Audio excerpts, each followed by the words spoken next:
Well, August is over and we head into September. I know I recently just did an update, but you know, no internet, so the stuff's a little backed up. But one of the things I got for autumn this month was the Chucky box set. I've always liked the original Child's Play and the Bride of Chucky. I've not seen very many of the Chucky movies overall. Autumn owned a bunch of these on DVD, but when I came across this at Best Buy for like $37 maybe, I decided to grab it and upgrade to Blu-ray because she was also missing a few. Looking back, I think she was just missing Child's Play 2. Regardless, we got it, so it'd be kind of fun to jump back into watching some of these Chucky movies. We have them all, so maybe we'll go through them all. I don't know, but it's a pretty cool box set. I like the front cover of it. So I ended up picking up the 25th anniversary Steelbook Best Buy exclusive edition of Casper, the Friendly Ghost. This is one I watched a lot as a kid on VHS and always remember quite fondly, but I've not gotten around to rewatching it just yet. I really love the design of this Steelbook. It looks great. And honestly, I'm excited to see this movie in 16:9 because I've only seen this in 4:3. So eventually I'm going to have to get around to rewatching this with Autumn. For $15, this was definitely a pretty cool pickup.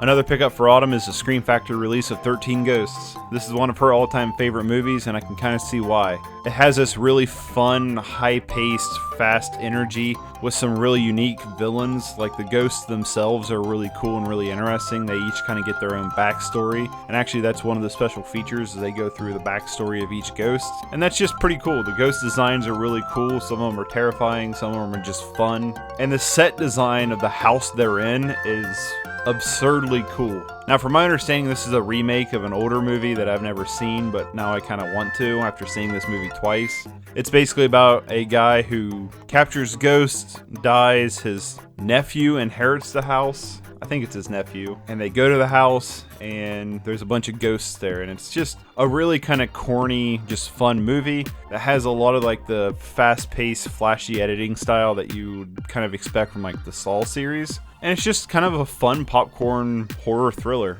I picked up Gundala, put out by Welgo USA. It's an Indonesian superhero movie. It's basically Static Shock, kind of. The story is basically about an orphan who's afraid of like lightning and stuff like that, and as he grows older, he's still afraid of lightning, but he's like really good martial artist because he's been an orphan living on his own, and then he gets struck by lightning and he gets superpowers, and he goes out and fights crime, and it's pretty cool. Honestly, what kind of makes this movie for me is the action set pieces, the martial arts, and the fighting choreography is really well done here. The weird thing though is they like overlayer like these like dust particle effects that looks really bad sometimes, but overall it's just kind of a fun comic book movie. It presents itself a little too dark for the way this story is presented, and the character himself I think would really have benefited from being a lot more lighthearted and kind of comical. They kind of go for this super dark tone, and I just don't think it works as well, but it's still a pretty fun movie. I picked up Peppermint after I was walking through Walmart and saw they had this big cardboard display of movies for like $6.96. And normally I probably would have passed this movie up, but I was talking to my uncle about it and he wanted to see it, and I was like, well, I don't own it, it's a good movie. So when I came across it randomly, I decided, you know what, I'll go ahead and grab it. Personally, I've never really been a fan of Jennifer Garner, but I definitely think this is probably her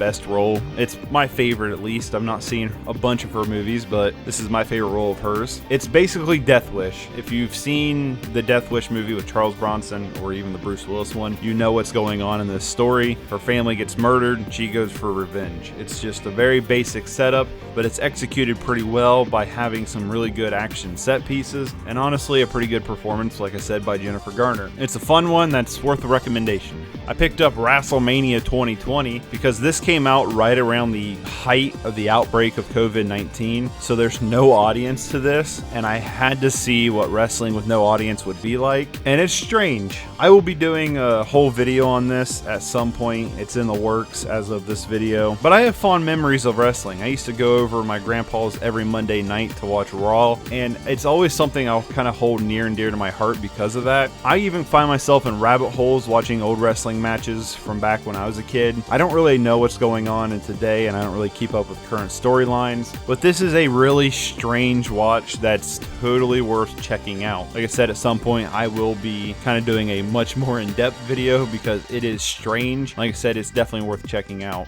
Up next is a stack of goodies I found at the Dollar Tree, and one of those being wrestling's Survivor Series 2010. Now, I already had in mind I was probably going to get WrestleMania 2020, so when I came across this for $1, I decided to go ahead and grab it. This is a few years after I got out of watching wrestling. I would say probably around like the 2008 range is when I quit watching. So I figured for $1 it'd be kind of fun just to watch it. We didn't have internet at the time, so why not? And after watching it, honestly, this was pretty lame. I'm not gonna lie, this was really boring. There wasn't any good matches. Nothing stands out to me. I can't really remember any of the matches. What I do remember though is how corny a lot of the segment pieces were. I don't remember being a kid and it being that corny. Now, it probably was. I don't go back to watch the segments. I just go back to watch some of the matches. But this to me was just like soap opera level goofy. And like I said, it was kind of lame. And after watching the WrestleMania 2020 disc, like that is 10,000 times better than this. And that's not even an unironic scale of it being with no audience. It's just more entertaining with better matches and better writing than this had. This was pretty lame. One of the coolest things I found this month at the Dollar Tree was A Walk in the Woods starring Robert Redford and Nick Nolte. And it is the pick of the month! I remember seeing this back in theaters and really enjoying it. It was a really light-hearted comedy that had some really great characters, and after rewatching it, honestly, I really enjoyed it a lot more the second time around. The story is very basic, very simple. Robert Redford's character is kind of having a third life crisis and wants to go walking the Appalachian Trail, so he invites some friends. None of his friends want to go, but Nick Nolte's character calls him up and says, "I want to go." So they go on the Appalachian Trail, and it's basically just about two friends reconnecting and kind of bonding, and it's just really light-hearted good time. Honestly, these characters are written really well, and Robert Redford and Nick Nolte both have great chemistry. Personally, I'm a big fan of Nick Nolte. In this film, he is phenomenal in all honesty. Like, he is great. This might be my favorite role from him. Honestly, I don't remember laughing this much at this movie in theaters as I did the second time around. There's some really well-written jokes, and honestly, these characters are so well written, I believe them as being people. Like, I feel like I know these people. Like, Nick Nolte is in my family somewhere. His character, Katz, he's somewhere in my family, I can guarantee it. It's just a really fun, lighthearted movie that is just a blast to watch. And yes, there are some flaws with this movie. There's a bad green screen moment, there's a bad ADR moment, but overall, it's a really lighthearted, fun movie that I think just deserves a watch, and I could see myself revisiting this when I just want something to pick you up. I picked up at Dollar Tree a documentary called Hired Gun. This is basically a film about session or touring musicians as hired by big famous bands to kind of fill in. And I've not watched this one yet, but this one seems really interesting, especially as a guitar player and bass player myself and someone who just really loves music. This just seemed like a really cool find for only $1, so at some point I'll check it out. I just didn't get time to get around to it just yet, but I will be watching it probably sometime soon, so hopefully it's pretty good. But for $1, you can't go wrong for $1. Well, you can, but I also picked up The End of Meat, the documentary, I'm assuming, about like meat production and probably why it's bad. I don't know, I found it at the Dollar Tree. I don't really own a lot of documentaries because normally the documentaries I only watch them once, and a lot of the time documentaries are pretty much always on some kind of streaming platform, so I never really like feel the urge to buy them. But I found this one for $1, and I'm always down for a documentary, so I decided to go ahead and grab it, and I just haven't got around to watching it yet. I did end up buying quite a bit of old format this month, thanks to the Dollar Tree, and one of those being Billionaire Boys Club. Now, this is a film I kind of vaguely remember because it came out around the height of the Kevin Spacey controversy, where basically Kevin Spacey is a piece of human garbage. But I wanted to check this out just because of the cast alone. And honestly, after looking at the cover, it kind of gave me like generic brand vibes of The Wolf of Wall Street. And after watching it, it's kind of what it is. Honestly, this movie is just a big old bowl of Blandos. It has none of the energy, style, direction, or performances that A Wolf of Wall Street has, while sharing some similar tones and themes. And it does truly feel like a generic off-brand version of The Wolf of Wall Street. Personally, this film doesn't really do anything offensive when it comes to being like bad, but it doesn't really do anything good either, and that's why it's kind of a bowl of Blandos. It's not one that I'd really recommend watching. It's okay. Honestly, I really feel like I got nothing out of this film. It's basically about a group of boys who start a fake business, I guess you could call it, to get money from people, and then it goes south because, obviously, and yeah, it's supposed to be based on a true story that I know nothing about, but what I do know was this movie was boring. Now, this is one I've never heard of until I saw it on the shelf at the Dollar Tree, and that is Sweet Virginia.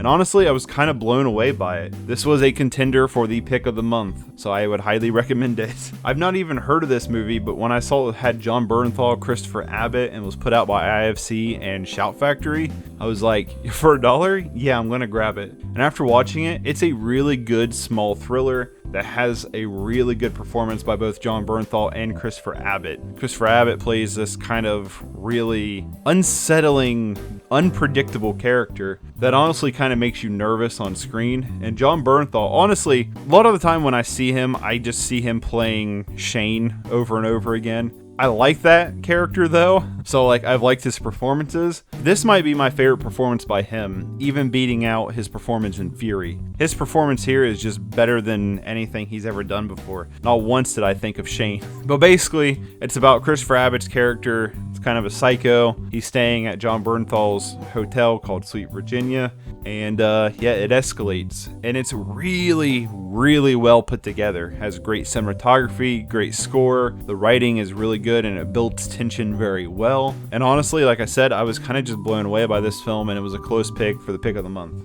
I picked up A Serious Man by the Coen brothers on DVD. I found it at Dollar Tree, and it's one of the Coen brothers movies I haven't seen, so I was definitely really curious to check this one out, and it's pretty great. Honestly, the Coen brothers are amazing filmmakers, and I don't think I've seen one of their movies I haven't liked, and this one's no different. This one doesn't stand out quite as much as some of their other films, like some of their more like well-known stuff, but it's definitely one I feel like is a little slept on for the Coen brothers. You know, it's basically about a guy whose like life is falling apart as he like searches for a meeting. You know, his wife's wanting to leave him, and he's trying to get tenure, and there's this conflict with a student and stuff, and it's just kind of fun. But the humor in the film is just the dull sense of writing it has, and I don't mean dull as in like boring, but like the humor is so dry that after a little while it just wears you down and becomes humorous on its own. Like one of the things I always thought was funny was the character just kept saying, "But I didn't do anything." And I like after like the 5th time it like pops up, I don't know, it just had me rolling. If you're a fan of Coen brothers, I definitely would recommend checking this one out. If you're not a fan of the Coen brothers, you're probably not gonna like this because it's very Coen brothers-esque, but I would still recommend checking it out and giving it a watch. It's one that I will probably be upgrading to Blu-ray at some point in the future. I also grabbed Heaven and Hell based off of the main character's hairstyle. This looks like one of those movies that could be so bad it's good. And later on I found out the director Stuart Paul is technically kind of considered in that realm of like Neil Breen and Tommy Wiseau as like the so bad it's good directors. So at some point I wouldn't mind putting this one on as like a party movie. Hopefully it's pretty good after watching the trailer. I don't know because it looks like it's just trying to be like one of those so bad it's good movies, so we'll have to see. It looks interesting, and I basically just bought this one for a hairstyle, so hopefully it's kind of fun. Another film starring Ansel Elgort, that I'm probably pronouncing his name wrong, is November Criminals, also starring Chloe Grace Moretz, and this one is better than Billionaire's Boys Club, but I still probably wouldn't recommend it. It's basically about this kid who gets murdered, and the boy played by Ansel Elgort gets like obsessed, and nobody really seems to care about solving his case, so he kind of tries to solve the case on his own, and honestly, it's not really that entertaining. The artwork is completely a lie, because like, I don't understand the artwork at all. Like there wasn't like a car chase or anything. It like amps it up to be like almost this like action movie, like knockoff Italian Job looking thing. But it's kind of like a slow drama that just really wasn't that interesting. There's not really a lot of motivation either, I feel like, behind the main character of being so obsessive about solving this case. They try to play it off that because his mom died and he couldn't do anything about it, he's like obsessed with this, that his friend died. They try to make a big connection about them being close friends, but then as the story goes on, like nobody knew they were really friends besides the two main characters. And it's weird. I don't know. It just didn't work, and it was pretty bland. Probably would not recommend. Another cool thing I found at the Dollar Tree was The People vs. George Lucas. Now, I watched this originally on YouTube, I think, and it's a fun documentary basically about Star Wars fans hating George Lucas for George Lucas being George Lucas, and it's fun. It's just a fun, put-together documentary that kind of makes you annoyed at George Lucas, but also kind of make you understand him and his decisions. And if you're a fan of Star Wars, honestly, this would be a really fun, kind of essential viewing documentary for those of that fandom. I don't have a whole lot to say about this. It's just kind of a fun movie that I think is worth checking out. But yeah, it's fun. I found a Dollar Tree. If you find a Dollar Tree, it's definitely worth grabbing and giving a watch. And the last thing I found at the Dollar Tree was Taboo Season 1 on DVD. Now, I know this is on Blu-ray and the Blu-ray is not worth a whole lot, but I grabbed this for a couple reasons. One, it's a great show. It has a great performance by Tom Hardy. It's really well written, and I'm looking forward to season 2. But another reason why I grabbed it is because I don't own it, but also because it was $1. I felt like that was too good of a deal to pass up on it. I kept it wrapped because if I ever come across another copy, or if I come across the Blu-ray for really cheap, I'll grab the Blu-ray and then give the DVD to my cousin. So I've not opened it yet, but it's a pretty great show. It's pretty quick watch. I think there's only a handful of episodes, so give it a watch, and if you find it at the Dollar Tree, buy them out because you can probably flip this really easy. The last thing I picked up this month was a Goofy movie. Now, this is one I wasn't looking for, but it found me.